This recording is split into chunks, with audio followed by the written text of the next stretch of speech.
नमस्कार, मैं हूं संदीप चौधरी। आज सीधा सवाल में बात होगी आरएसएस की, राष्ट्रीय स्वयंसेवक संघ, बीजेपी, भारतीय जनता पार्टी की और अरविंद केजरीवाल की। अब आप कहेंगे बीजेपी आरएसएस का इतना पुराना रिश्ता है, एक अटूट संबंध है, इसमें केजरीवाल कहां से आ गए? ये बेगानी शादी में अब्दुल्ला दीवाना, क्या है ये फसाना? और ये जो फसाना है ये बड़ा दिलचस्प है। अरविंद केजरीवाल एक बार फिर राजनीति की पिच पर गुगली फेंकते दिखाई दे रहे हैं। और मैंने क्यों कहा एक बार फिर? क्योंकि लोकसभा चुनाव के ठीक बीचों बीच 21 दिन की अंतरिम जमानत मिली थी अरविंद केजरीवाल को।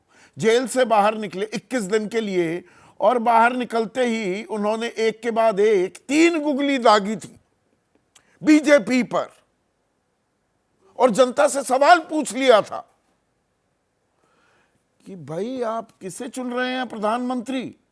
अगले साल यानी कि 25 नवंबर 17 सितंबर 2025 को प्रधानमंत्री मोदी तो 75 साल के हो जाएंगे, और वो अमित शाह को दरअसल प्रधानमंत्री बनवाना चाहते हैं। तो आप अमित शाह को बतौर प्रधानमंत्री चुनने के लिए वोट डाल रहे हैं क्या? और साथ में बहुत सारे नेताओं के नाम लेते लेते इस बात पर आ गए अरविंद केजरीवाल की योगी आदित्यनाथ, उत्तर प्रदेश के मुख्यमंत्री, वो नागवार गुजर रहे हैं केंद्रीय नेतृत्व को, उनको हटाने की पूरी तैयारी हो रही है। और उस गुगली को खेलने में, उसमें उलझने में ही मशगूल होती दिखाई दी काफी देर तक बीजेपी। अब अरविंद केजरीवाल 13 सितंबर को, आज से 9 दिन पहले, जेल से बाहर निकले। 177 दिन, अंतरिम जमानत के भी जोड़ रहा हूं दिन, जेल में काटने के बाद, और आते ही फिर गुगली डाली। जबरदस्त पिन नहीं थी पर गुगली थी नेवरदलेस, कि मैं 2 दिन में इस्तीफा दूंगा, और 2 दिन बाद कि कौन बनेगा ये 2 दिन बाद पता लगेगा। इस तरह के खेल वो करते दिखाई दिए। अब आतिशी मुख्यमंत्री भी बना दी, तीसरी महिला मुख्यमंत्री बन गई। तो आज अरविंद केजरीवाल जंतर मंतर पहुंचे और राजनीतिक भूल भलैया को फिर से एक तरह से रिवाइव करते हुए उन्होंने 5 सवाल दाग दिए। और सवाल किससे और सवाल किस बाबत? बीजेपी और आरएसएस के रिश्तों को लेकर सवाल पूछ डाले। और सवाल पूछ रहे हैं आरएसएस से। भाई आरएसएस प्रेरणा स्रोत है बीजेपी की, आपका क्या लेना देना? यह दरअसल कुछ लेना देना है। वो इंडिया अगेंस्ट करप्शन जो आंदोलन चला, उसमें ज्यादातर कार्यकर्ता आरएसएस के ही थे। अन्ना हजारे को भी आरएसएस के कहने पर वहां भेजा गया। तो आरएसएस का प्रत्यक्ष नहीं तो परोक्ष समर्थन केजरीवाल को उस वक्त मिला था, और आज भी मिल रहा है क्या? यह थोड़ा परत दर परत बातें समझने की जरूरत है। अरविंद केजरीवाल ने मोहन भागवत से क्या सवाल पूछे? पहला सवाल पूछा, ईडी सीबीआई का डर दिखाकर मोदी सरकारें गिरा रहे हैं, क्या आप उससे सहमत हैं?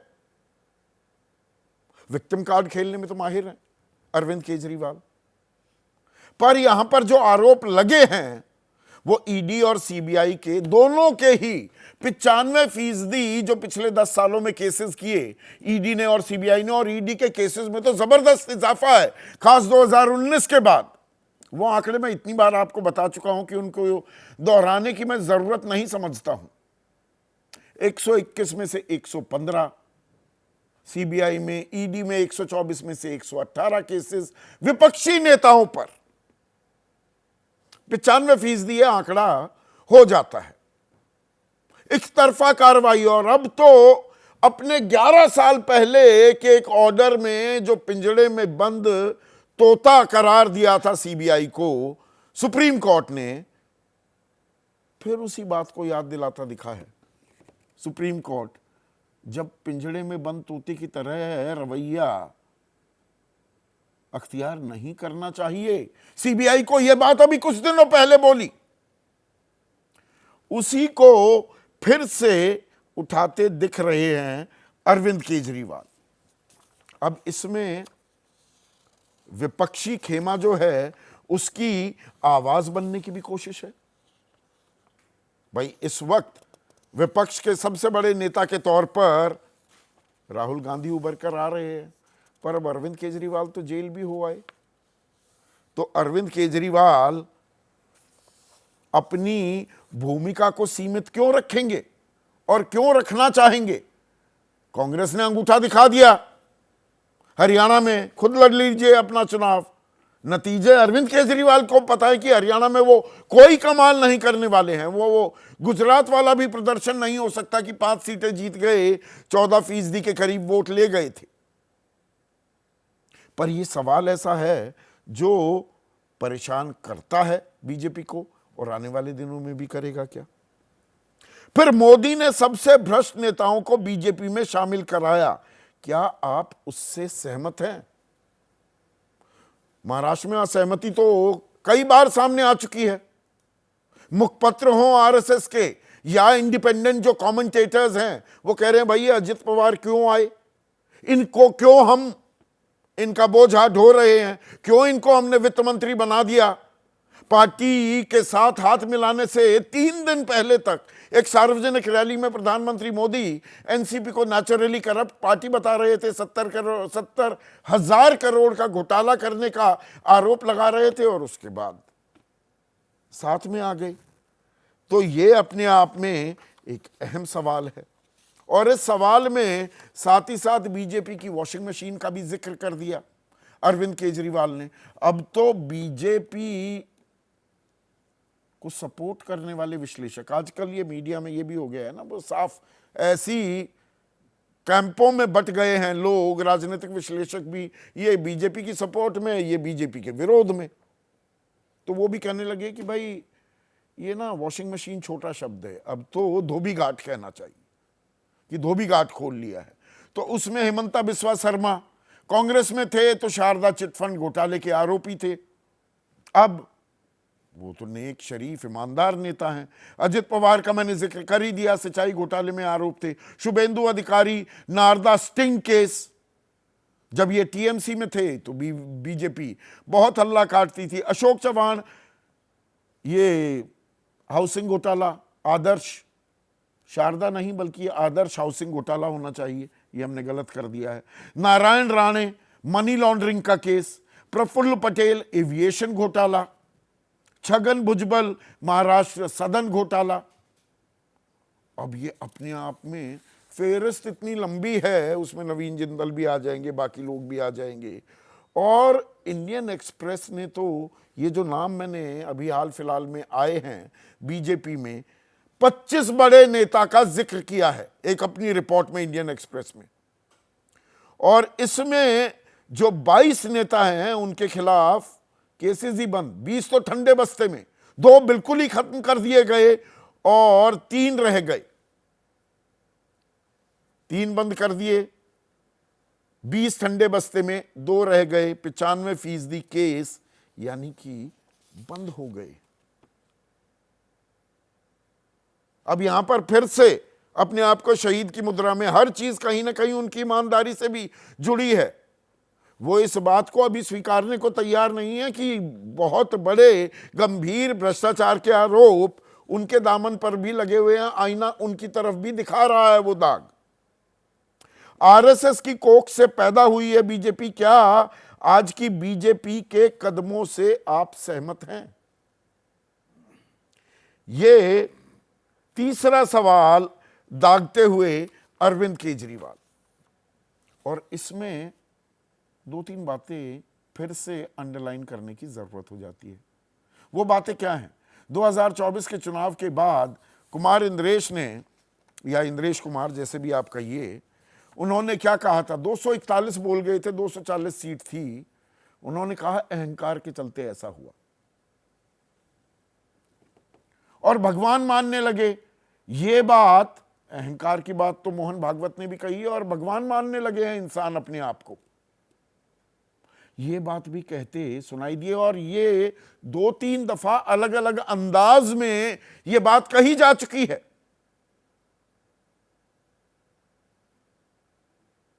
तो ये क्या एक परेशानी का सबब है। और इससे जुड़ जाता है अगला सवाल, जब नड्डा ने कहा बीजेपी को संघ की जरूरत नहीं है, सुनकर आपके दिल पर क्या गुजरी? अब जेपी नड्डा ने कहा था, और जेपी नड्डा के मुंह से अनायास तो ये शब्द निकलते नहीं है। ये बाकायदा टीज किया गया था इंटरव्यू, ये भी इंडियन एक्सप्रेस में आया था कि वो ये कह रहे हैं। अगले दिन उसके पूरा विस्तार से इंटरव्यू भी छपा था, लेकिन बात बैक ट्रैक नहीं की गई। वरना होता क्या है कि कुछ कह भी दिया जाता है और फिर कहा जाता है कि आधी अधूरे परिप्रेक्ष्य में इस बात को आप संज्ञान में ले रहे हैं। ऐसा कुछ नहीं हुआ कि हम अक्षम थे, वक्त था तब जरूरत पड़ती थी, अब हम सक्षम हो गए हैं, अब हमें जरूरत नहीं है। साफ बिना लार लपेट जगत प्रकाश नड्डा ये कहते सुनाई दिए थे। अब अकेले वो कह दें ऐसा तो होता नहीं है। जो जानकार हैं, जो बीजेपी को ट्रैक करते हैं, संघ परिवार के अंदर खाने क्या चलता है उसे ट्रैक करते हैं, ये ऐसे ही अनायास ही मुंह से निकले हुए बयान तो है नहीं। और फिर पांचवा सवाल, अब यहां प्रधानमंत्री मोदी को फिर से घेरते हुए दिखाई दे रहे हैं अरविंद केजरीवाल। सवाल पूछ रहे हैं मोहन भागवत से, आप लोगों ने मिलकर 75 साल के बाद बीजेपी नेता के रिटायर होने का कानून बनाया, क्या नियम मोदी पर लागू होगा? अब इसमें कंफ्यूजन है। 2019 में लाल कृष्ण आडवाणी, मुरली मनोहर जोशी, इनको टिकट नहीं दिए गए थे कि भैया आप 75 साल पार कर गए हैं। मार्गदर्शक मंडल भी बना था, उसका कुछ पता नहीं लगा। पहले पार्टी ने माना ऐसी चीज हम कर रहे हैं। 2 मंत्री शिवराज सिंह चौहान के कैबिनेट से हटाए भी गए थे जब वो 75 साल की उम्र पार कर गए। बाद में अमित शाह बोले हमने ऐसा कानून ही नहीं बनाया। और जैसा मैं पहले बता चुका हूं, अरविंद केजरीवाल ने जब अंतरिम जमानत पर आए तो याद दिलाया, बीजेपी को याद दिला रहे थे कि 17 सितंबर 2025 को प्रधानमंत्री मोदी वो 75 साल के हो जाएंगे। तो क्या जो तनातनी है, और है भी कि नहीं मुझे मालूम नहीं, ये रिश्ता ये बीजेपी आरएसएस ही समझती है किस तरह का, हम आपके हैं कौन, और हम साथ साथ भी हैं, हम जुदा जुदा भी दिखने लग जाते हैं। तो इस रिश्ते में कोई खटपट है और आरएसएस से नजदीकी बढ़ाने की कोशिश कर रहे हैं अरविंद केजरीवाल। आरएसएस ऐसा नहीं है कि हमेशा से ही आरएसएस ने सिर्फ बीजेपी का साथ दिया है। एक जमाना ऐसा भी था, एक वक्त ऐसा भी था, आरएसएस इंदिरा गांधी के साथ भी खड़ी दिखाई दे रही थी। तो ये कुछ नए समीकरण टटोल रहे हैं, या दरअसल वो कंकड़ फेंका है। पानी में किस तरह का बहाव होता है, किस तरह की उथल पुथल होती है, क्या टेस्टिंग द वाटर्स जो कह रहे हैं, कहा जाता है अंग्रेजी में, वो करने की कोशिश कर रहे हैं अरविंद केजरीवाल। या कुछ सवाल अरविंद केजरीवाल के सामने मुंह बाए खड़े हैं, उनसे कन्नी काट रहे हैं क्या? कपिल मिश्रा ने बिल्कुल ठीक कहा कि अन्ना हजारे ने जो आपसे सवाल पूछे थे उनके जवाब दे दीजिए ना। ये बीजेपी आरएसएस से क्या सवाल पूछ रहे हैं? सवाल तो ये भी है कि भ्रष्टाचार के खिलाफ आंदोलन करके निकली जो पार्टी तो बननी ही नहीं थी, पार्टी बना ली, चलिए बना ली, 3 बार सरकार भी बना ली, राष्ट्रीय पार्टी भी बन गए, लेकिन सिलसिलेवार तरीके से सत्येंद्र जैन से लेकर मनीष सिसोदिया से लेकर संजय सिंह और अब खुद अमानतुल्लाह खान को भी जोड़ लीजिए, आपके बारी बारी नेता तिहाड़ जेल क्यों जाते दिखाई दे रहे हैं? और आप जिसे चाहें उसे मनोनीत कर देते हैं क्या कि अच्छा अब आप बन जाइए मुख्यमंत्री। मुख्यमंत्री बनने वाली नेत्री भी कहती हैं कि मैं तो 4 महीने के लिए ही हूं, अरविंद केजरीवाल के लिए ही बस ये कुर्सी है। तो जब आप लोकतांत्रिक होने का, प्रजातांत्रिक होने का या बीजेपी पर तानाशाही करने का आरोप लगाते हैं तो बाकी 3 उंगलियां, एक उंगली बीजेपी की तरफ जाती है तो 3 आपकी तरफ भी पॉइंट आउट करती हुई, इशारा करती हुई दिखाई देती हैं क्या? ऐसे में आज का सीधा सवाल केजरीवाल के 5 सवाल, सियासत में नया भूचाल। और आरएसएस बीजेपी तो हैं अपने, ये तो साथ साथ चलते हैं। तो केजरीवाल के ये हसीन सपने कि दोनों में रिफ्ट पैदा करके, मनमुटाव पैदा करके वो फायदा उठा ले जाएं। चर्चा में मेरे साथ बीजेपी की तरफ से महेश वर्मा, आम आदमी पार्टी की मुख्य प्रवक्ता प्रियंका कक्कड़ और 4 वरिष्ठ विश्लेषक, वरिष्ठ पत्रकार आशुतोष हैं, सत्यहिंदी.com नाम का डिजिटल प्लेटफॉर्म भी चलाते हैं, आम आदमी पार्टी का अहम हिस्सा थे, एक वक्त पर अहम रणनीतिकार थे और आरएसएस पर किताब लिखी है हिंदू राष्ट्र। विनोद अग्निहोत्री वरिष्ठ पत्रकार हैं, विजय त्रिवेदी किसी परिचय के मोहताज नहीं, और देश के सबसे बड़े चुनावी विश्लेषकों में से एक प्रोफेसर संजय कुमार भी इस चर्चा में जुड़ चुके हैं। प्रियंका, जेल से अरविंद केजरीवाल बाहर निकले हैं, जिसका दिल किया उसे मुख्यमंत्री भी बना दिया, अपनी चलवाई। सवाल तानाशाही को लेकर पूछ रहे हैं आरएसएस से और सवाल दाग रहे हैं बीजेपी पर। अपने से सवाल नहीं, दूसरों के सवाल ज्यादा अहम लग रहे हैं अरविंद केजरीवाल को। थोड़ा समझाइए ना। सभी को नमस्ते संदीप जी। संदीप जी, आप इसको ऐसे समझिए कि एक व्यक्ति जिसने पूरी जिंदगी में सिर्फ नाम कमाया हो, पैसे कमाने पर ध्यान ना गया हो, कुशल नौकरी छोड़ दी हो, पहले भी मुख्यमंत्री पद त्याग दिया हो, दोबारा ये मुख्यमंत्री पद त्याग दिया हो, वो ऐसा क्यों करेगा? इतनी तोहमत लगाई भाजपा ने उनके ऊपर, एक चवन्नी की रिकवरी नहीं हुई। कोर्ट ने, सुप्रीम कोर्ट ने क्या कहा? सुप्रीम कोर्ट ने कहा कि सीबीआई तोते की तरह काम करती है। ईडी कोर्ट ने क्या कहा? अरविंद केजरीवाल के खिलाफ कोई प्रमाण नहीं मिला, ये ऑर्डर में लिखा है, साथ में ऑर्डर में लिखा है ईडी ने द्वेष की भावना से काम किया, ये लिखा है ऑर्डर में। केस सही है, ये भी कहा सुप्रीम कोर्ट ने। पूरी जानकारी दीजिए अपनी सहूलियत के हिसाब से। ये केस को लेकर कोई टीका नहीं की, मैं बिल्कुल गलत नहीं बोल रहा हूं जी, नहीं गलत नहीं बोल रहा हूं। संदीप जी, सुप्रीम कोर्ट ने कहा जो केस दर्ज किया गया है वो बिल्कुल सही है। मैं बता रही हूँ कैसे। हाँ। नहीं संदीप जी, अरेस्ट एक जज ने कहा अरेस्ट लीगल है, एक जज ने कहा अरेस्ट को भूल जाइए, मैं केस की बात कर रहा हूं। नहीं, आप लॉयर हैं, तो मैंने भी ऐसी 27 साल हो गए पत्रकारिता करते हुए, मैं जानता हूं। अच्छा, बताइए केस कैसे सही है? बताइए केस कैसे सही है? केस, अच्छा बताइए क्या है? केस के बारे में बता दीजिए फिर। क्या सुप्रीम, अरे बता तो रहा हूं, इसमें परेशान क्यों होने लगी? आप तो खुद भी वकील हैं। सुप्रीम कोर्ट ने कहा ये केस गलत दर्ज किया गया है। सुप्रीम कोर्ट ने कहा अरेस्ट को लेकर वो आपने जानकारी दे दी, मैंने पहली जानकारी, मुकम्मल जानकारी होनी चाहिए जी। हाँ, अब बताइए जी। अरेस्ट को लेकर ही कहा, केस के ऊपर तो अभी ट्रायल तो शुरू भी नहीं हुआ। विजय नायर का ट्रायल शुरू नहीं हुआ 17 महीने तक। हाँ, तो देखिए ना, पीएमएलए होता है जो आप टेररिस्ट के ऊपर लगा देते हैं, जो मनी लॉन्ड्रिंग करते हैं, ब्लैक से व्हाइट करना असेंशियल इंग्रेडिएंट होता है मनी लॉन्ड्रिंग में। इसके कोई प्रमाण नहीं मिले। ईडी कोर्ट ने, मैं बहुत जिम्मेदारी से कह रही हूं कि ईडी कोर्ट ने अपने ऑर्डर में बकायदा लिखा हुआ है कि अरविंद केजरीवाल के खिलाफ कोई प्रमाण नहीं मिला।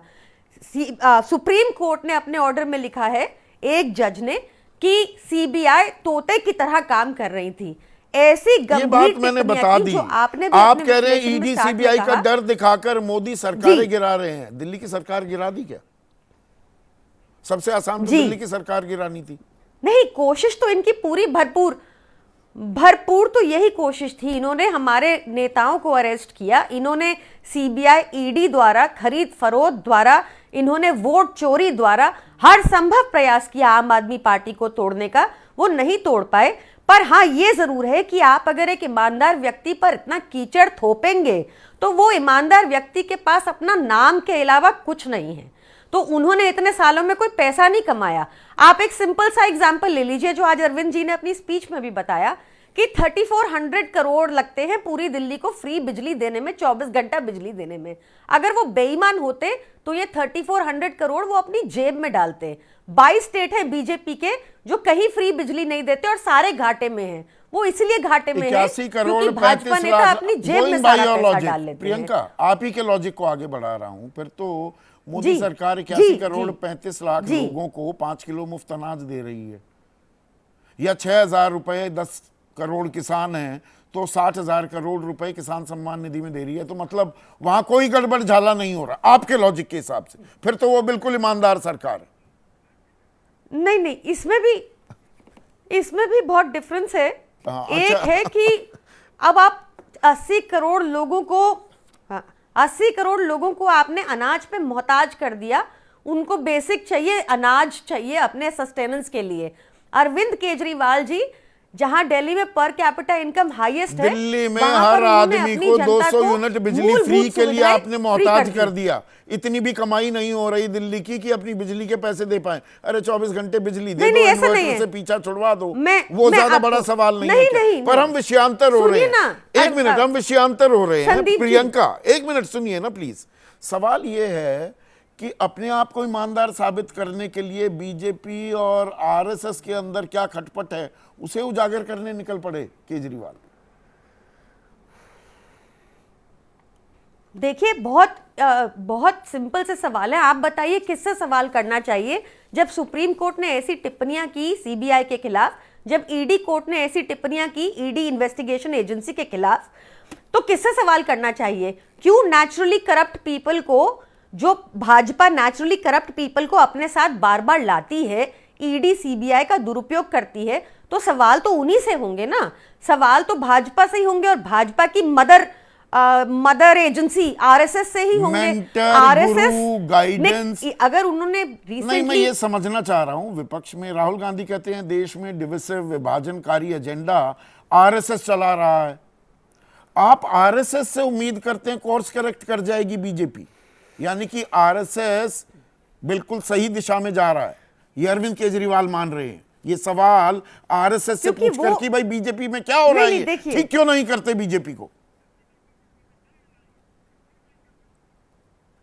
क्योंकि आरएसएस क्लेम करती हैं कि वो राष्ट्रवादी पार्टी हैं, इसलिए उनसे सवाल किए। अगर आप राष्ट्रवादी हैं तो आपने भाजपा से कितनी बार सवाल किए? ये भी तो राष्ट्रवादी कहा है ना अरविंद केजरीवाल आरएसएस। जी ने आज। आप लोगों ने ये अपने भी कहा आंदोलन ना में समर्थन किया था ना आरएसएस का। आरएसएस के कार्यकर्ता वहां रामलीला मैदान में बैठते थे ना।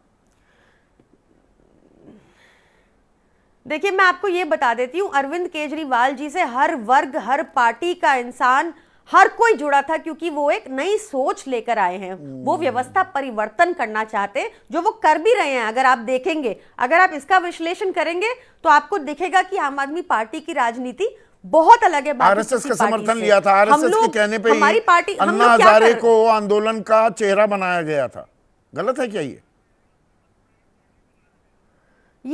ये आपकी जानकारी होगी, मेरी जानकारी में नहीं है।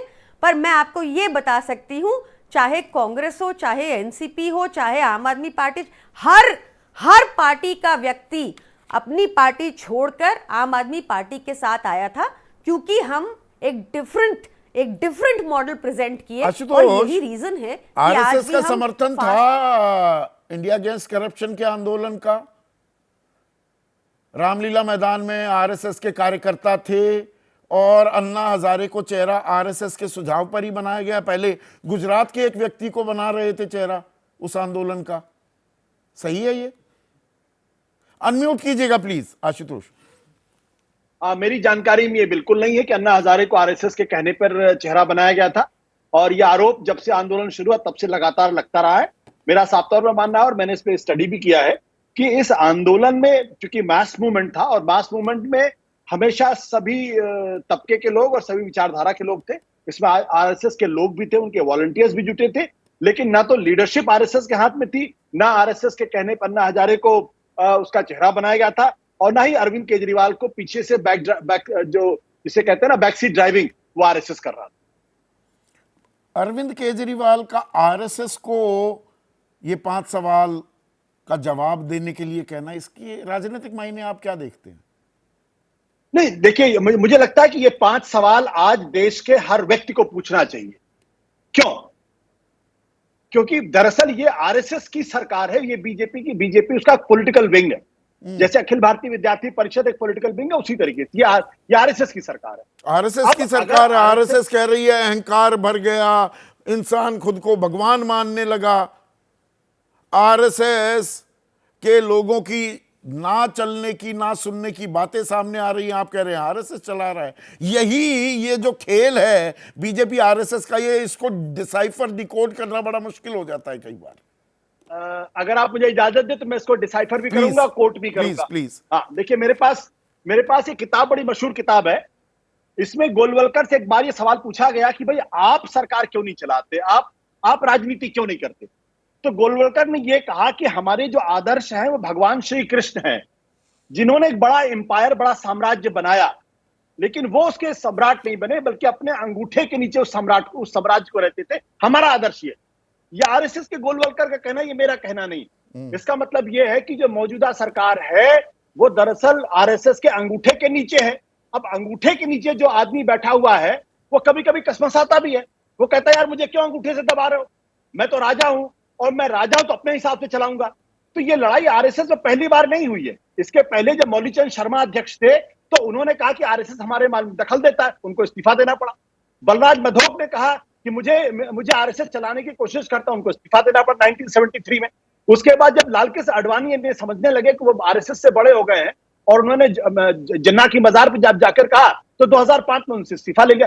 तो हर उस व्यक्ति ने जिसने आरएसएस की बात नहीं मानी, आरएसएस से अपने आप को इंडिपेंडेंट करने की कोशिश की। दो फाड़ हो रही है आजकल, तो खबरें ये आ रही हैं अलग अलग पेज पर हैं। सरसंघ चालक मोहन भागवत, दत्तात्रेय होसबोले, वो ज्यादा नजदीक पाते हैं अपने आप को मोदी अमित शाह की जोड़ी के साथ। अरुण कुमार भी हैं, सुरेश सोनी हैं। ये खबरें भी आजकल बहुत सियासी गलियारों में चर्चाएं गर्म हो रही हैं।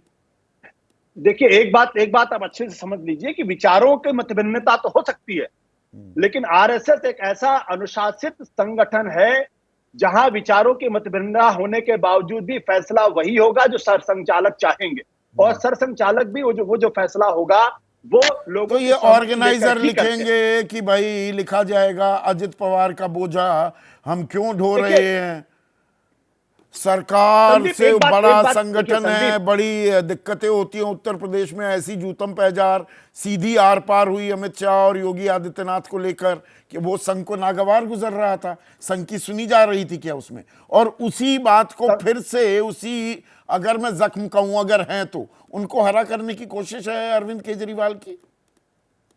नहीं, मैंने कहा मैं बिल्कुल, ये एक बहुत ही चतुराई भरे सवाल पूछे गए, और ये सवाल इस देश के हर आदमी को पूछना चाहिए। मैं ये इसलिए कह रहा हूं क्योंकि जब भारतीय जनता पार्टी के लोग ये कहते हैं कि आरएसएस उनकी मां के समान है, जब वो मां के समान है तो ये आरएसएस, तो भारतीय जनता पार्टी के अध्यक्ष अगर ये कहने की जरूरत करते हैं कि वो अब सक्षम हो गए हैं, अपने बल पे करना चाहते हैं, तो उन्हें ये सवाल पूछने का अधिकार है और लोगों को जानने का अधिकार है कि क्या भारतीय जनता पार्टी ने अपने आप को आरएसएस से मुक्त कर लिया है, और अगर मुक्त कर लिया है तो फिर वो स्थापित क्या है।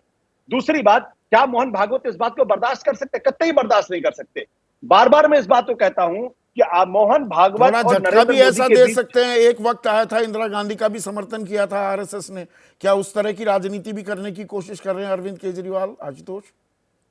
संदीप, एक बात समझ लीजिए कि नरेंद्र मोदी अब चढ़ते हुए सूरज नहीं है। आरएसएस को जितना फायदा नरेंद्र मोदी के करिश्मे का, लोकप्रियता का लेना था, उतना वो ले चुके हैं। अब उनको नरेंद्र मोदी का उत्तराधिकारी खोजना है, और इसलिए पिछले 2004 जून के बाद से जो बयान लगातार मोहन भागवत के आए हैं, वो नरेंद्र मोदी को एक इशारा है कि भाई अब आप अपने में सुधार लाइए। आप अपने को ये मत कहिए कि मैं बायोलॉजिकल नहीं हूं, मैं तो मैसेंजर ऑफ गॉड हूं, ये सब नहीं चलने वाला। अब आपको आरएसएस के हिसाब से चलना है तो चलिए, नहीं तो दरअसल बीजेपी आरएसएस को अपने हिसाब से भी चलाएगी, और वो रस्साकशी अभी जारी है क्या? महेश, केजरीवाल सवाल पूछ रहे हैं सरसंघ चालक से कि भाई ये बीजेपी में क्या हो रहा है, चाल चरित्र चेहरा, पार्टी विद डिफरेंस वाली पार्टी, ये तो अहंकारी भी हो गई, तानाशाही हो गई, भ्रष्ट भी हो गई। संदीप भाई, केजरीवाल का ये जो पाप है, उस पाप पे पर्दा डालने की जो कोशिश है, जो एक नायाब कोशिश, एक नायाब कारगुजारी, एक नया कलाबाजी, ये जो अब उन्होंने परोसा है, उसको लेके एक शेर याद आ रही है, तू इधर उधर की ना बात कर, ये बता काफिले, ये बता कि कारवां क्यों लुटा, तेरी रहजनी से गिला नहीं, तेरी रहबरी का सवाल है। आपके ऑडियो में थोड़ी दिक्कत आ रही है, ऑडियो चल सकता है क्या? अगर ऑडियो हम सुन सकते हैं तो बात जारी रहने दीजिए महेश की पीसीआर। ऑडियो में भी दिक्कत होगी। जो ये सवाल हैं, ये पांचों सवाल क्या गैर वाजिब सवाल हैं विजय त्रिवेदी? पहले मैं अब एक और अलग अंदाज से इसकी थोड़ा विश्लेषण करते हैं। कोई गैर वाजिब सवाल नहीं है, लेकिन मैं कह रहा हूं ये सवाल पूछने में अरविंद केजरीवाल जी ने देरी कर दी। अगस्त 30, 31 अगस्त को और 1 सितंबर को पलक्कड़ में केरल में आरएसएस की बैठक हुई, जिसमें उसके सभी जो सहयोगी संगठन है उनके साथ, मेरे ख्याल से जो जितनी मुझे जानकारी है उसमें इन सारे सवालों को संघ ने भारतीय जनता पार्टी से पूछ लिया, और भारतीय जनता पार्टी के राष्ट्रीय अध्यक्ष जेपी नड्डा साहब वहाँ पर मौजूद थे। तो उन सारे सवालों को पूछ लिया, और उन सारे सवालों पे क्या जवाब दिया नहीं दिया वो तो उनको पता होगा कि क्या नहीं पर दिया। इसमें राजनीतिक फायदा अभी निकालने की कोशिश कर रहे हैं क्या अरविंद केजरीवाल? नहीं, वो केजरीवाल साहब अपना एक नैरेटिव बनाने की कोशिश करते रहते हैं, उसमें कोई और सवालों में भी कोई गलत सवाल नहीं है ऐसा। लेकिन जैसे कपिल मिश्रा जी ने भी कहा, जो आरएसएस ने सवाल पूछे हैं वो आरएसएस, देखिए एक पेरेंटल ऑर्गेनाइजेशन है, इसमें तो कोई शक नहीं है, और पेरेंटल ऑर्गेनाइजेशन अपने लोगों से, अपने बच्चों से सवाल पूछता है, इसमें भी कोई शक नहीं है। उनकी चिंता, उनकी तकलीफ, उनसे आगे भी बढ़ते, कई बार होता है बच्चे आपकी बात नहीं मान रहे होते तो उस पर भी नाराजगी होती है। और आरएसएस चीफ ने तो बहुत तनातनी है, पर तनातनी नहीं, मतलब कि जो घटना होती है उसमें नाराजगी होती है। तनातनी एक अलग शब्द होता है, तनातनी से संबंधों के बिगड़ने की बात होती है, नाराजगी होती है पेरेंटल ऑर्गेनाइजेशन और दूसरे ऑर्गेनाइजेशन बच्चों में। लेकिन अब ये सवाल, जितने सवाल पूछे गए हैं, मेरे को इसमें किसी भी सवाल में आपत्ति नहीं है, मतलब सभी सही सवाल है। लेकिन केजरीवाल साहब से भी तो सवाल पूछ सकते हैं ना। नहीं, अब मुझे यहाँ पर रतन शारदा का एक बयान याद आता है। मैं साफ साफ कह दूं कि आरएसएस भाजपा की फील्ड फोर्स नहीं है, वास्तव में दुनिया की सबसे बड़ी पार्टी भाजपा के अपने कार्यकर्ता हैं, कि भाई सवारी अपनी जान और सामान के लिए खुद जिम्मेदार है। कुछ इस तरह के बयान भी बीच में आते दिखाई देते हैं। वो कई बार नाराज हो जाते हैं तो कहते हो ना आपके भाई अब तुम अपने आप देख लो कि क्या हो, देख लो। तो लेकिन वो ऐसा नौबत आ भी सकती है क्या? नहीं, मुझे फिलहाल तो नहीं लगती कि कम से कम कि अभी कोई साल में 2 साल में भी मुझे नहीं लगती। टेस्टिंग द वाटर्स भी हो रही है। नहीं, टेस्टिंग द वाटर्स नहीं है, जितना मैं आरएसएस बीजेपी रिलेशनशिप नहीं, थोड़ा केजरीवाल की राजनीति भी यहाँ डिकोड करना चाह रहा हूँ। केजरीवाल जी करते रहते, केजरीवाल जी का ठीक है। केजरीवाल जी ने जो अभी नैरेटिव बनाया था योगी जी को लेकर, उसका फायदा कुछ उनको हो भी गया था। हाँ, जब वो सवालों में उलझती दिखाई दी थी, तो यहाँ पर भी वो शायद हो सकता है। ये सवाल भी उलझन का सबब बन सकते हैं। उलझन का सबब, लेकिन भारतीय जनता पार्टी, खासतौर से बीजेपी लीडरशिप और आरएसएस लीडरशिप में कोई इस तरह का तनातनी हो, टेंशन हो, वो नहीं है। लेकिन नाराजगी है, जिसके मैंने कहा कि वो पलक्कड़ की बैठक में उन सारे सवालों को पूछा गया, उन सारे सवालों के जवाब दिए। अब कितना सेटिस्फाई हुए नहीं हुए ये मुझे जानकारी नहीं है। तो मतलब सवाल आप कह रहे हैं जायज हैं। विजय से जो मैंने पूछा वो कह रहे हैं सवाल जायज हैं, पर टाइमिंग में थोड़ी देर कर दी है, तो सितंबर में वो पूछ लिए गए पलक्कड़ में जो बैठक हुई, और जेपी नड्डा भी वहां थे। तो मतलब इन सवालों को लेकर कुछ उलझन है अभी आरएसएस और बीजेपी के रिश्तों में। नहीं, बिल्कुल विजय जी की बात से मैं भी कहीं सहमत हूं कि सवाल ये है कि अब कौन सी ऐसी मजबूरी है कि प्रधानमंत्री जी के 75 साल का वो एज दिखाई देने लगा। अब ये कहां से बात आ गई कि ये कानून इस देश में बना दिया गया, जैसे लाल कृष्ण आडवाणी और मुरली मनोहर जोशी की 75 साल की उम्र दिखने लगी थी, वो तो बीजेपी में ही दिखी थी। अच्छा, और उसके ऊपर उन लोगों ने कोई आपत्ति नहीं करी। केजरीवाल जी को आपत्ति, मैंने कहा ना कि पाप पर पर्दा ढकने का ये जो एक नया तरीका तो सबके लिए लागू होता है ना।